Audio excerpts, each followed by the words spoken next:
Good morning, folks. Rick here. How are we doing this fine and glorious? What is it, May 17th? How's everybody doing today?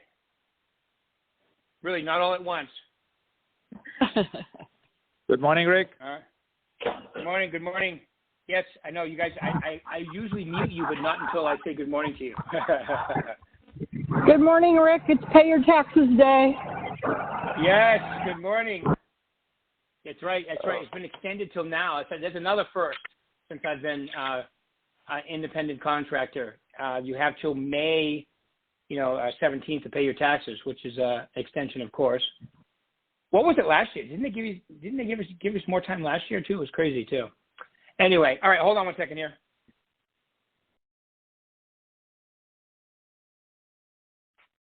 Okay. I've muted you, but I want you to unmute yourself and ask me questions, *6. It makes the recording a lot better if we do it like this.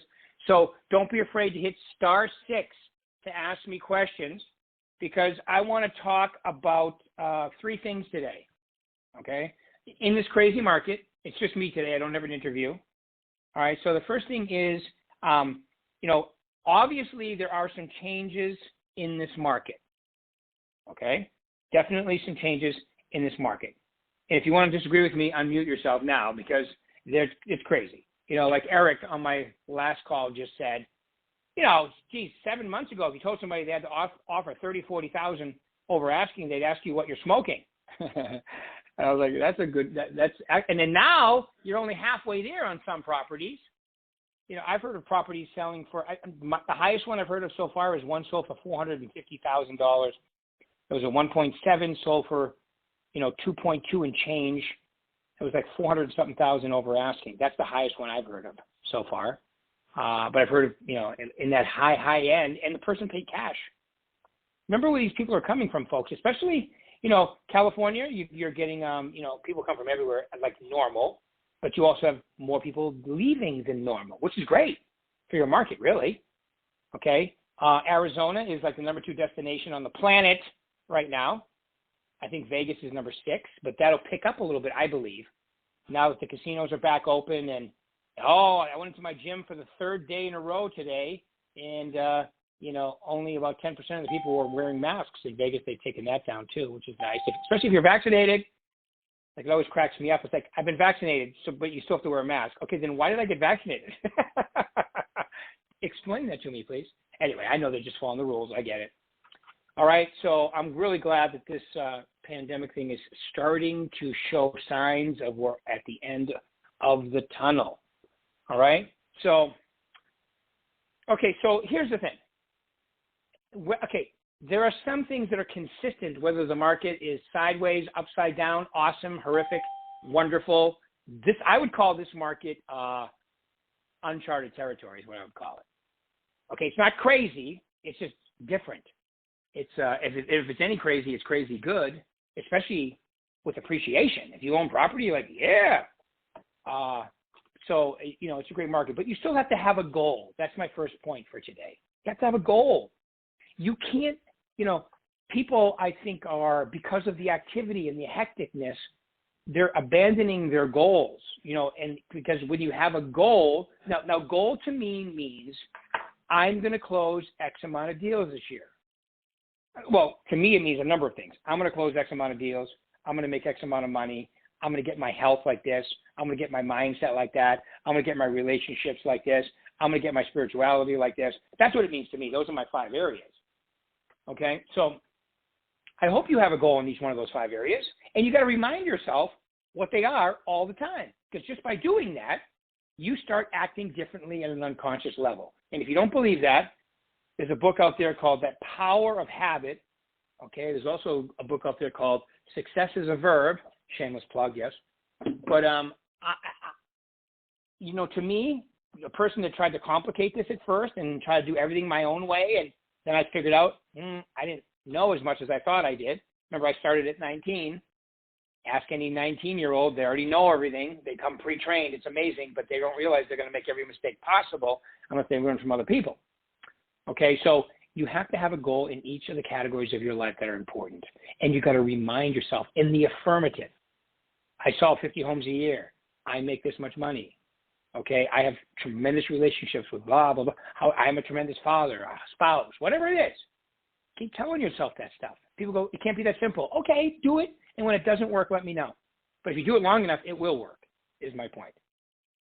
Okay, so you have to have a goal, and you have to remind yourself of the goal and the benefits of achieving it mentally.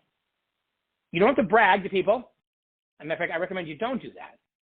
Except you talk with your people that will support you, your manager, me, if you're in my coaching, other people in your office that will support you. You know, don't talk to the person you know who's going to try to shoot holes in your goal, okay, because, you know, that's not good for you mentally. It's not. Matter of fact, I would try to eliminate, other than being cordial with those people in my life. I just don't. Why would you have someone in your life who doesn't want to support you? I mean, don't you want to support other people? Winners want everybody to win. Losers win at a person's expense. Okay, and I learned that years ago. That's a fact. And you can see, you know exactly who I'm talking about in your life when I say that. So the people that want to win at your expense, why would you ever want them in your life? I mean, be nice, be respectful to people, but you don't have to hang out or especially share your goals. Here's my goal. Now shoot holes in it for me. Unless, of course, you're starting to wane on your goal. Remember, you know, and I go back to my conversation with Wayne Dyer when he spoke at one of our events years ago. He said, Rick, if you hold in your mind what your goal is, the universe will conspire to help you. I always remembered that. I still remember that. I can see him saying it to me. The universe will conspire. Now, at the time I was, 30 something, like young 30. And I remember because it was at an event before Mike Ferry event the weekend before, and he was speaking at a mastermind event, group, and I had never heard that term before. As a matter of fact, I had only read one book by Wayne Dyer. I think it was called Erroneous Zones. Okay, now I've read everything from him since then. My favorite book is Manifest Your Destiny, which talks a lot about the spiritual part about what we're talking about here. There's the physical part, there's the spiritual part, there's the emotional part. Your mind is something you can program. It really is. And as your mind believes it, it starts creating, a different way of looking at things. Here's another Wayne Dyer saying, when you change the way you look at things, the things you look at change. And that is so true, it's ridiculously awesome how true that is. So you are programming yourself every way possible. I would do it through affirmations. I would do it through visualization. I would do it through meditation. Okay, and your self-talk is very important. Why would you, if you have negative self-talk, you're just being lazy. That's my opinion. From a person who's had it, you're deselling yourself on doing things. That's just lazy. Well, I can't do that because, and then whatever comes out after that is just a lie that you've told yourself that you actually believe now. You can do anything you want to do if you want to. Okay, within reason. Like, I couldn't play soccer for a professional team because I'm older now and slower. And I don't have a soccer body. All right. So I mean, that's something I can't do, but I wouldn't fit in there. Can I sell 75, 100 homes a year if I go back into real estate? Sure can. Can I do this? Yeah, I can do that. Can I get my golf handicap lower? I can do that. I hope. No, I can't. I can do that. Right? So all those things are absolutely things you can do, but you have to have the goal first. Does anybody have any questions about that? Hit *6 so I can hear you. It doesn't matter if the market is mostly buyers, mostly sellers, in between. Like, I love when people tell me there's no listings. That's such a crock. That's you telling yourself, well, I'm not going to prospect because there's no listings. There's plenty of listings. They're just selling fast. There's more listings that have come on the home in all of our markets, more listings that have come on the market this year this time than last year this time. Just that they're not staying on the market. So when you say there's no listings, not true, plenty of listings. They just sell fast. You may not get a chance to show them. And if you're frustrated by this market, it means you're just working with all buyers and not prospecting for sellers at all or taking listings. Okay, so everything is a mirror opportunity. You know what I mean by that? Look in the mirror. If it's not going the way you want to go, the only person that you can blame is you, because the world isn't going to change. The world is the world, and you have to accept acceptance is a wonderful thing. What does that saying go? You know, what you lack in style, you make up in denial. I love that saying. It's so true, though. You just tell yourself a lie, but it's not good if the lie is negative. All right, so have a goal, and you don't have to obsess over it. Remind yourself a couple times a day, especially first thing in the morning and last thing before you go to bed, and maybe once at lunch. Other than that, you don't have to obsess over it. You just got to remind yourself what it is and in the affirmative. Okay? Because I'm going to tell you something. I would say about 65% of my coaching calls are like this morning. Okay, Andrew Kozlowski, Rookie of the Year from Nevada, he's in my coaching. He said, this is the best market ever. All right, because if you're doing what you're supposed to be doing, this is the best market ever. If you're confident about it. Now, if you're working with buyers and you're not telling them what they need to do and you're losing properties, you hate this market. But it's a great market. And even when the market's in the tank, it's a great market if you're being honest with people and you know what to do. Houses are always selling. Somebody's always buying them. Somebody's always selling them. The reasons just change. Okay, so it doesn't go down, indifferent, upside down, backwards. Doesn't matter. There's an opportunity in every market. Any questions about your goals? Anybody? Don't be shy. Hit *6, and I can hear you. *6. All right, I'm going to move on then. So that's my first point. My second one is process, and you heard Mark talk a lot about this. This is definitely a process market. Life is a process. Okay, if you're going to succeed in life, it's a process. If you're not going to succeed in life, it's a process. Okay, everybody, no matter where you are, has been through a process. The question is, what's your process? Is your process consistent with achieving the goal that you have or not? People ask me, would you still follow your schedule, appointments in the afternoon, prospecting in the morning? I would say it's even more important now. What about the lead sources? I go, they're the same. They haven't changed. Expired, new, old, for sale by owners, even make me moves on Zillow and all that. Call them all. All right. Your sphere is a very important one right now. People tell me that, people have less loyalty in this market. Well, duh. I don't know if you ski or ride, if you're a skier or snowboarder, but there's a saying that goes like this: there's no friends on a powder day. So snows 4 inches, or even better, 12 inches. I've been in Mammoth one night, it snowed 2 feet overnight. Okay, that's crazy, right? But, there's no friend, meaning that no one's going to wait for you to make first tracks in the morning.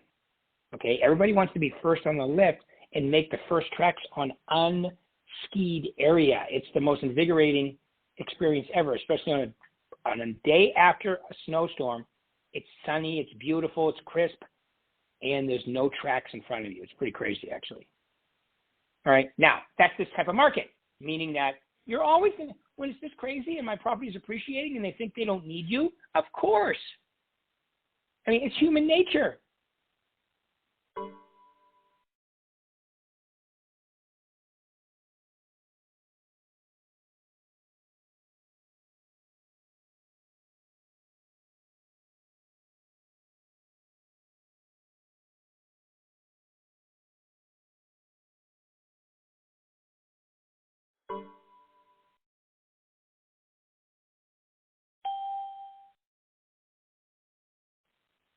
All right, can you guys hear me? I was bumped off. Somebody just unmute themselves and tell me you can hear me so I can keep going. *6, and I can hear you. Yes, we can hear you, Rick. Loud and clear. All right, I did disappear for like 30 seconds, though, didn't I? Yep. Did you hear me swear after that? I'm only kidding. Well, thank you. I appreciate that. Okay, good. Yeah, I'm glad you can hear me. Yeah, it's the second time this has happened in the last couple months where it bounces me off. But fortunately, it hasn't happened when I'm interviewing somebody. It's only been when it's me talking. So maybe that's a sign. I won't take it personally. All right. Well, I appreciate you, too, who unmuted yourself.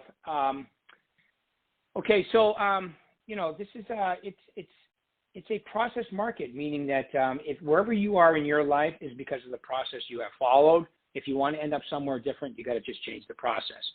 I know in real estate, and when I was getting to my schedule, would I work with buyers in the morning? Of course I would, but only if I had to. Rick, can you show us the house at 10? I got an appointment at 10, but I can show you at 1, right? Now, there are some times you're going to want to break that rule because if something comes on the market, your buyers need to be ready to go see it immediately. So I would break my rules. I would try to get my prospecting in as much as possible. But if I had a hot buyer or two, and I had to break my rules every now and then to sell them something, I would do that. But I wouldn't go 2 days without prospecting, no. I'd make that sale, come back to my office, and finish my prospect. It's not rocket science, folks. It's really, okay, everybody explains to me how hard this is. It's really not that hard. Hard is selling yourself short on your goals. Hard is explaining why you can't achieve them. Okay? Going out and selling a property and getting it negotiated and then making a few more calls to old expireds or your sphere. I mean, it's really not that hard. I remember when cell phones first came out, people couldn't wait to use their phone. Oh my God, this is so awesome. Right? Now, you get paid to use your phone. You're like, I'm going to go on TikTok for a while or space out on Instagram or whatever. And I'm not saying you shouldn't do those things. You should. You should have, but everything needs to have a time block. The process requires a massive time block schedule. Okay? So does that mean that I still need to make X amount of contacts per day? Yep. I'm not going to go over that again because I go over that enough. But you need to talk to X amount of people a day within the 5 lead sources. Your sphere, expires, for sale by owners, just listed, just sold, or call it farming, and social media. Especially today, California, you can go door knocking now. Woo! Okay? I mean, the open house ban and the door knocking ban has been lifted. Oh, that was a hallelujah moment there, right? I mean, somebody in my coaching call this morning, Omar, is like, I can go door knocking. So exciting. You can. All right. And then he asked me, what do you think my response is going to be? I go, excellent. In Arizona and Nevada where they stopped for a while, when people went back out, they were like, oh, this is so nice. You're out here. Now, you're going to get a person every now and then who answers the door with their mask on or whatever. Just respect that and go to the next place. Just knock on the door, take a few steps back, have your mask on your chin. If they have one on, pull it up. That type of thing. Even though the CDC has said, outside, fully vaccinated, you don't need it. But I'm not trying to be right. I'm trying to sell real estate. Okay, so if people are freaky about it, okay, then don't make them feel uncomfortable. All right? So the process, once again, Deepak Chopra, the process guarantees the outcome. He's not the only one who said that, but he's the first person I heard say that. The process that's how confident you have to be about your process. That means good days, bad days, just like your mindset, the one before, having a goal.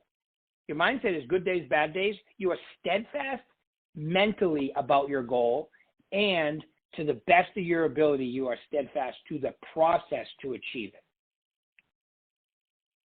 Anybody in life who's successful does those two things. It's not luck. There's no overnight successes. Okay, they're just really good at being somewhat, I would call it diligent on the way to obsessed about mentally what needs to be done and physically what needs to be done. Okay? Successful people have that extra gear when it comes to these two areas. Everyone has access to another gear if you choose to take it. I work out with my son who just turned 17, all right, and he's lifting more weight than, that's the concept I've introduced him to. We all have another gear if you choose to take it. Just when you think you can't do anymore, you can. Just when you think you can't make another call, you can. Just when you think you can't be more brutally honest with your buyers, you can. Now, I'm talking about being honest to help them, not being honest to be right. There's a difference. You know that friend you have that goes, well, I'm just being honest. That's just a way of throwing insults out so they disguise it. That's not what I'm talking about. I'm talking about, okay, if you want to buy a home in today's market, okay, the last 2 homes with my buyers, here's what happened. We made an offer 40 over, they didn't accept it. They made an offer 50 over, they didn't accept it. Then we got to, depending on the price range but whatever your situations are, share them with them. Okay? Share them with them. And let them make a decision, because some people may decide. I'm hearing it less and less, but what we have been hearing is, I'm going to wait for the market to tank and buy then. And my thinking is, well, you got 3 to 5 years, maybe more. We don't know. I mean, I don't think we're going to have 20% appreciation forever. Of course, it can't be forever, but it could go on for a while. Interest rates are supposed to be low, and people are buying. And, think about it. We have a supply and demand issue right now, like never since I've been in the business. 2007 and 8, when depending on where you are, it could be early, late 2006, depending on where you are. Builders overbuilt like crazy the last 2 crashes. Didn't happen this time. Lending institutions and builders. And so now we literally have a shortage of homes. That's why they're going crazy. Okay? Well, this group of people, this large group of people called millennials, have all decided at one time that it's a good time to buy. Okay? And it is. And it started before the pandemic happened, but it's picked back up recently. And then you've got people that, hey, since I'm going to be working out of my house forever now, or if I choose to, I want a casita. I want a big, there's all kinds of movement, people moving out of California, baby boomers that, there's all kinds of stuff going on and all kinds of reasons. That's what's making this the perfect storm real estate-wise. And the interest rates are incredible. Goes on and on. Okay, so you got to have a goal, and you got to have a rock-solid process. And then number 3 is you got to keep it simple. Okay, remember, you complicating everything is just a reason not to take action. That's why I think I was pretty decent at it. Real estate is one of the most common sense businesses on the planet that people overcomplicate. Why? I have no idea. The only thing I think of is so they don't have to do anything. Everything has to be so complicated that nothing actually gets done. Right? It's really, watch. You're with Berkshire Hathaway. You're the best brand on the planet. You're with Mark Stark Companies. Mark and Gordon have made it very easy now, to have an incredible CRM. So you have all the tools and you have all the marketing and everything you could possibly want. Now your job is just to talk to people and fill that, that database so people are getting stuff from.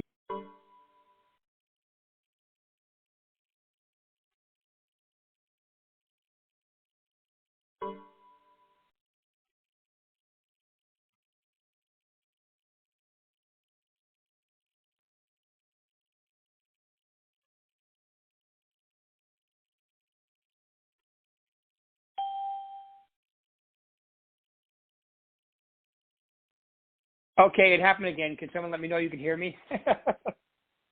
You're back online, Rick.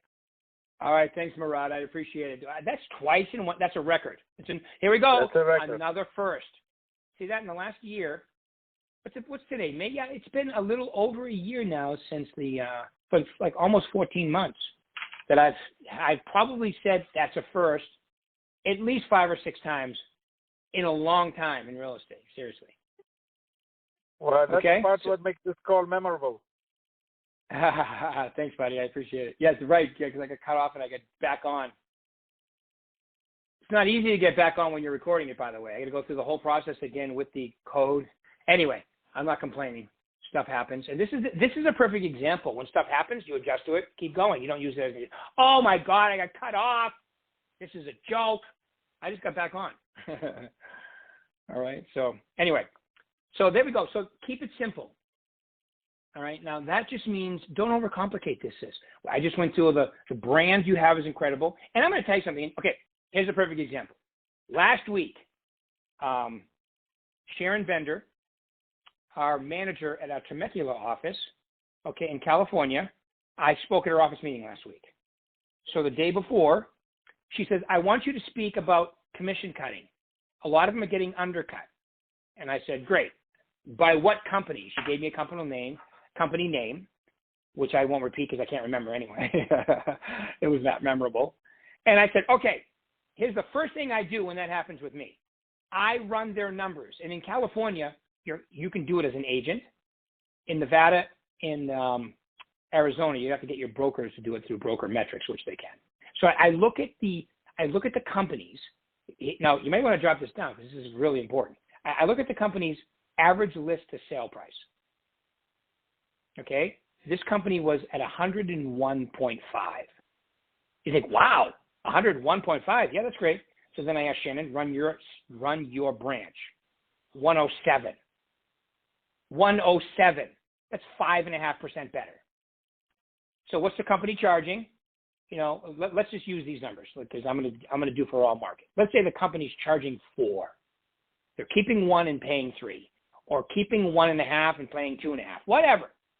Okay, and we're doing it at 6, keeping 3, paying 3. Now look at, there's a 5.5% difference on average of every transaction. I'm charging 2% more. That means on average, you're still going to net 3.5% more. Everybody get that math? Pretty simple, right? All right, so that's what I would use. Now, I didn't know what the numbers would come out to be, but I always know that if you run our company versus the competition, you're going to find a discrepancy in our favor. Okay? So then, and that we didn't even have time. The next one I would have run is days on market. You're going to find a discrepancy there. Expireds and withdrawals. You're going to find a discrepancy there. Okay, so that's what I use when I go over to their house. So now then I look at them and I go, okay, Mr. and Mrs. Seller, so is your only goal to pay the smallest commission, or would you rather net the most money? Because they don't go together. Which do you prefer? If you want to pay the smallest commission, list with them. If you want to net the most money, list with me. Does that make sense, everybody? Because a lot of you, what you do is, well, I'm really good, though, and I work really hard. You defend the statement. Don't defend the statement. Give them a reason. That's what an objection is. They need a reason. You just gave them one.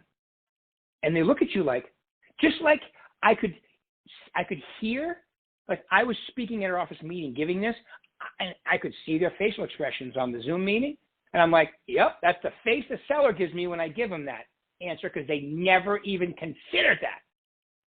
And if you're an agent, you've never considered that, think about it. That's why when you go into an appointment, maybe you're not as sold as you need to be on getting top commission and top dollar for them. You're doing them a favor. That's my point. Anybody have any questions about that one? Or is your mind blown?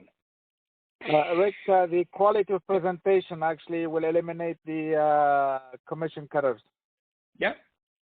No, I agree. Also if you present them with a 30 point of plan of action, as an example, and ask them, okay, what the competition, what's their plan of action, what they're going to do for 2%. Yep. Absolutely. I agree, Murad. When you're prospecting and you have a pipeline and you have a tremendous presentation like you very rarely even get that one. But a lot of people aren't talking to their sellers or their sphere that much. So by the time they go on their appointments, a lot of times they got the call from somebody. So they don't have that relationship. You're right. When you have a consistent pipeline and you've created, okay, the relationship, your relationship is totally different with them, or your appointment is totally different as well. Absolutely 100%. All right, cool. All right, any other questions? Thanks, Murad. Questions, comments, epiphanies. How about we cover one of those today? Any epiphanies? Any aha moments? All right, folks. Well, listen, we're right at time anyway. Keep it rocking. We'll do this again in exactly 1 week. You guys are the best. Enjoy this market. Take advantage of it. Do the things that are consistent with achieving a lot of transactions in this market. Thanks, folks.